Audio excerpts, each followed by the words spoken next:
Today what we're going to be looking at is we're going to be analyzing our data that we've collected about these basketball teams. So Oregon C. Oh, I see Oregon. It's number 5. So we're on the Duke side, right? So they're going to all be... They won more. I think it's Mississippi State because the seed is more than the other seed. Once they finish their brackets, each round the kids are gonna calculate the fractional parts that they chose correctly, that they won, and then the fractional parts that they didn't win. So then we're gonna use that in the end to be able to figure out who won our bracket challenge and who didn't. So we're pretty excited about that. We've even got some 5th graders and some other teachers that have decided to come join the bracket challenge.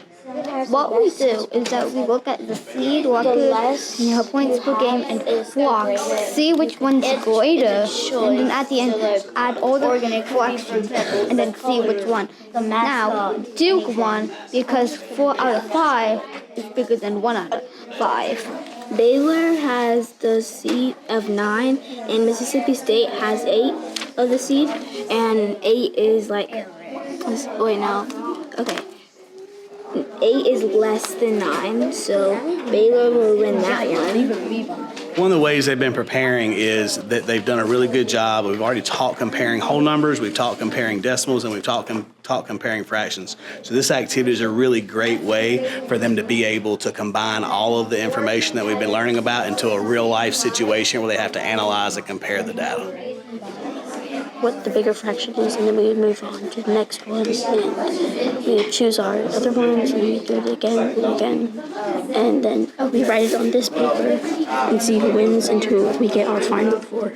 The points per game for Mississippi is 79.8, and then Baylor's is 76.5. At the very end, you see where it says the fractions, right? Put your finger on the fractions. So where you see it says 4/5 for NC State and 1/5 for the Tar Heels, who should win that game based on this fake information? NC State. As we know, this is fake information because State didn't beat Carolina.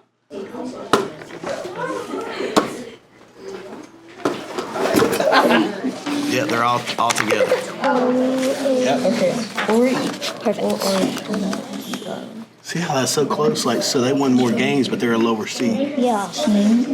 Is 130, right? Good job. All right, so same thing because we're doing blocks again. It'll be 130. All right, so ready to count them? Mr. Tapon's friends.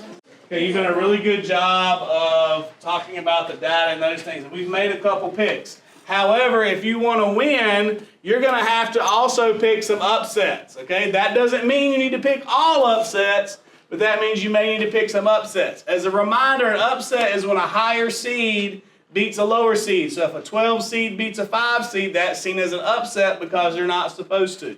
Okay?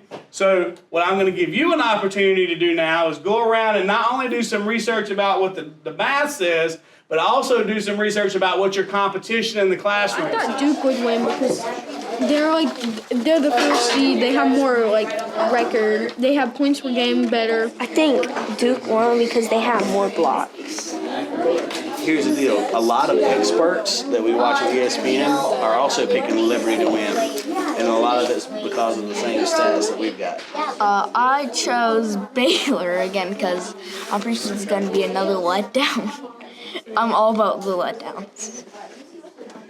Because remember, you're doing stuff now that there are people on ESPN right now that spent all day yesterday talking about all of these numbers and doing that, and that's their job. Like, that is their job. What they do for a living is they get paid to do this. So you guys are already doing that.